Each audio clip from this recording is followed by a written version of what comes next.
NFL Week 7 picks against the spread. Thursday Night Football, the Jaguars are a 1-point underdog against the New Orleans Saints. This pretty much is a pick 'em. I'm rolling with the Jaguars. I'm not going to put any faith in Dennis Allen and Derek Carr. This is a mid-football team. My only concern is that Jacksonville is inconsistent. They're a streaky team. They can come out and play a good game one week, and they can come out and give you a stinker the next. But going up against a mid-coaching staff, Jacksonville should be able to win this game, and they should be able to cover because it's only a +1 spread. So it's pretty much a pick 'em. We got Browns, Colts. The Browns are coming off that stunning win against the San Francisco 49ers. Their defense has played incredibly well. I'm going to take them to cover against the Indianapolis Colts. Anthony Richardson is out for the season.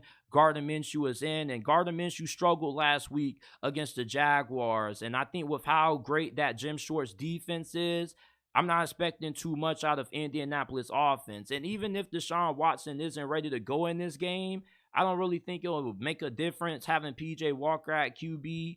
Indianapolis does have a great defense, but at the same time, the Browns defense is the best in the NFL right now. So even if the Browns offense doesn't do much, their defense is good enough that it should be enough to propel them to cover. Pittsburgh, LA Rams. The Rams are a 3-point favorite. Pittsburgh, I see why they're an underdog in this game. They're notoriously known for playing down the competition. On paper, I think the Steelers are the better team, but the Rams have the coaching advantage, which is why they are the favorite. I like Pittsburgh to cover, though. All right, Pittsburgh's defense is really good. The LA Rams offense is pretty solid, but I think that with the fact that their offensive line is kind of in a situation where they're going up against two fantastic edge rushers in Alex Highsmith and TJ Watt. That's going to be the difference in this game. I think that the Steelers defense is going to continue to do what they've done all season long.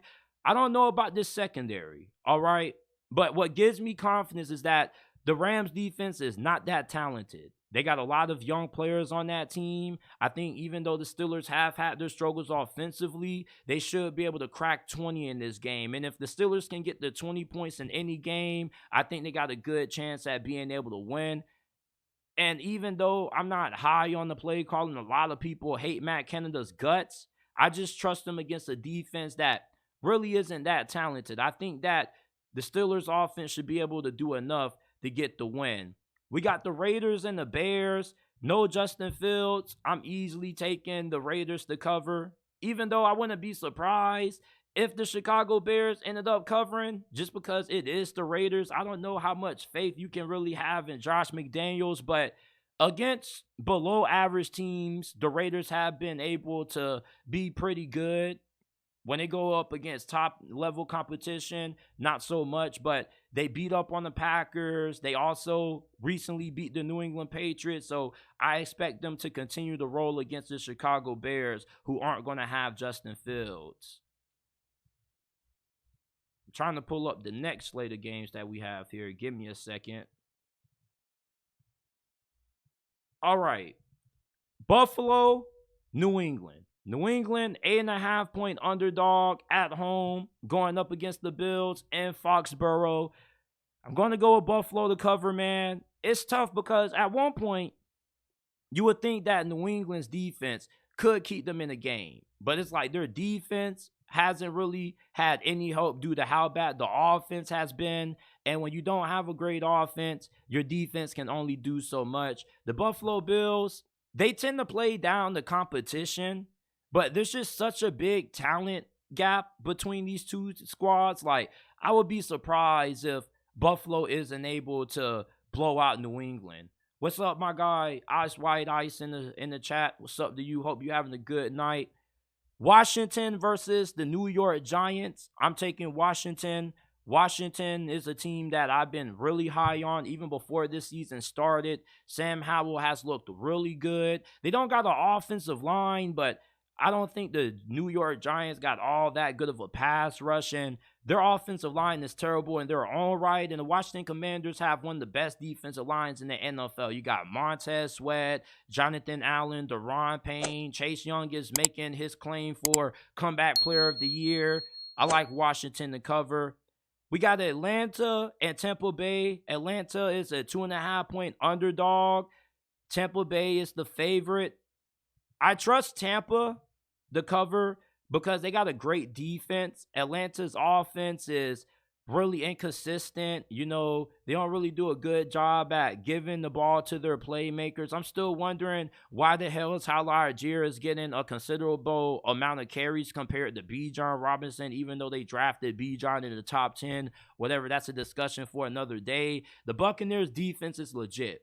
And when you look at the Buccaneers and all of their losses, they lost to great teams. They lost to the Philadelphia Eagles early this year on Monday night. They lost to the Detroit Lions last week. I like them to be able to shape back against the Atlanta Falcons squad that does have a pretty solid defense, but offensively, with Desmond Ridder at the helm at QB, I definitely think that they're going to be able to force him into a good amount of mistakes. That's why I'm going to go with the Bucs to win. The Ravens, surprisingly, enter their big matchup against the Detroit Lions as 3-point favorites. Now, the Lions, at least right now, look like the best team in the NFL. If you were ranking all the teams in order from best to worst, the Lions either would be number one or somewhere in your top three. But there's a reason why they got to be a 3-point underdog, right? The Baltimore Ravens, I've watched pretty much every single game of theirs. This offense has looked really good when Lamar Jackson is able to have his receivers catching the football. That's really the only thing. Like, the Ravens receivers are really inconsistent. Outside of Zay Flowers, nobody has really been a consistent option for Lamar Jackson. Like OBJ, like, you don't even know if he's going to be able to make it through a full game. The receivers outside of Zay Flowers drop a lot of passes.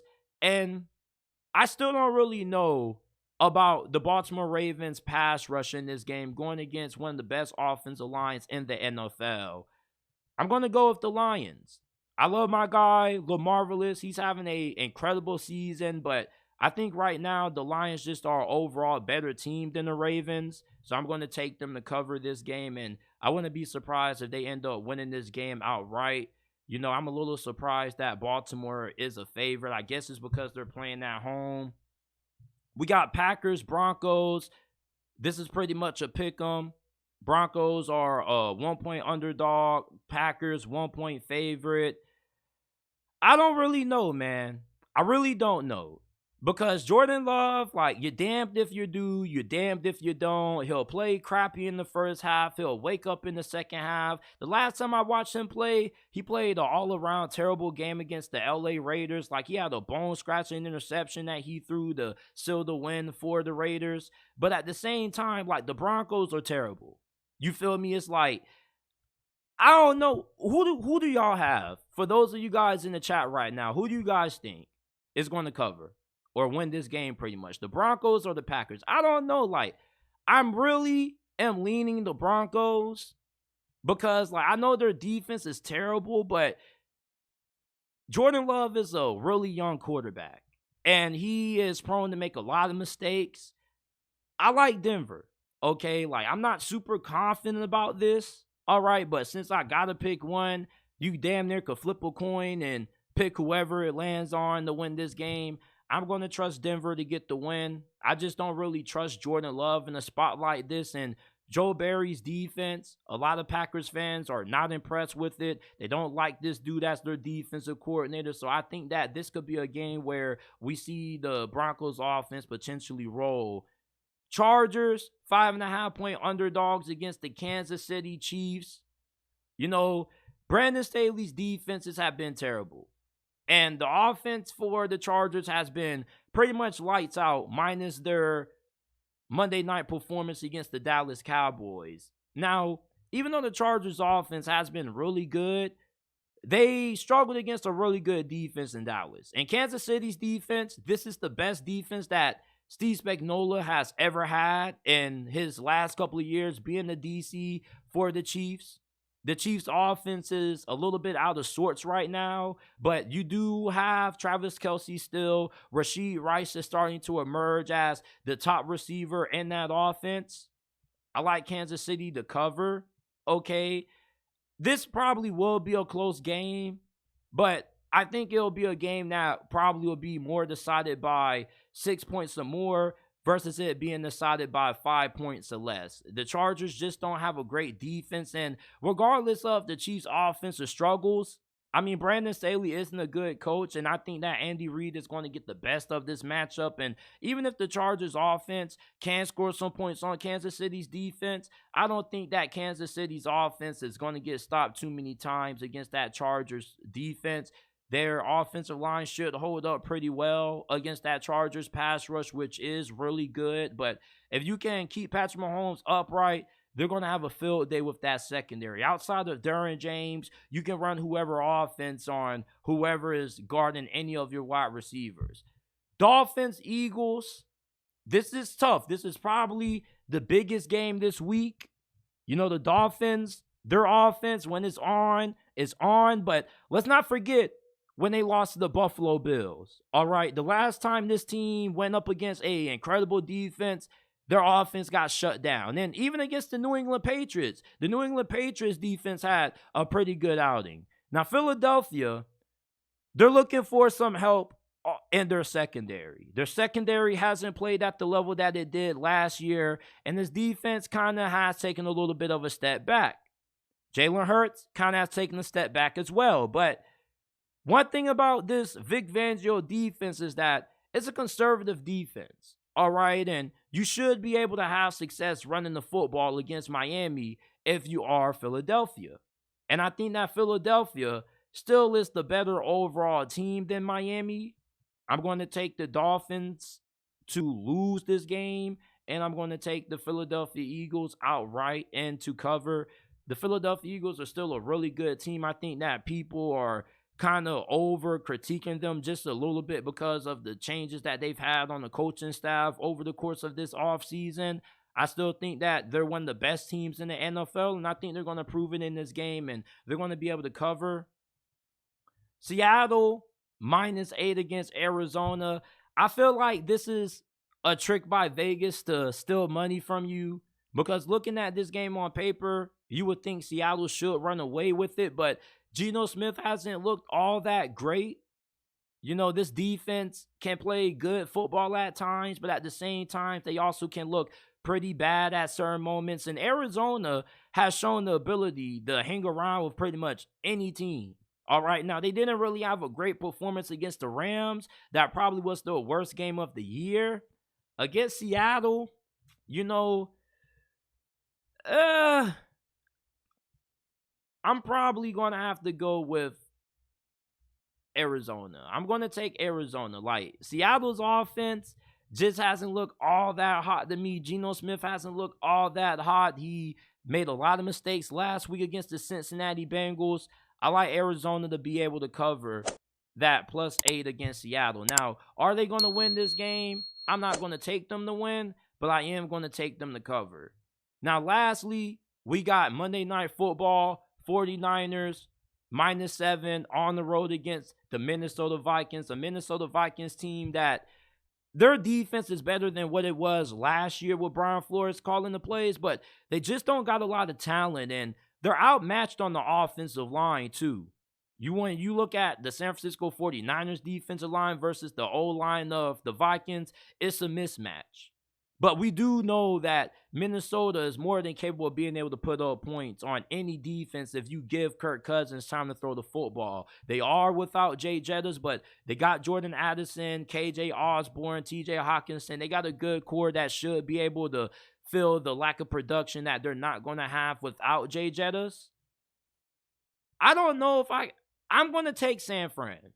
All right, San Fran, this is a bounce back spot for them. They had a really disappointing performance against the Browns. The Vikings defense isn't as good as what the Browns defense is. And with how bad Minnesota's offensive line has been, they can't run the football. They're not going to be able to protect Kirk Cousins. And not having Justin Jefferson in a game like this, you're definitely going to miss him. So this is it for my NFL Week 7 picks against the spread. Like I told you guys previously, if you guys end up using these to put on your tickets or your parlays, if they hit me up and let me know that they hit. If they don't, I only want the credit. I don't want the blame.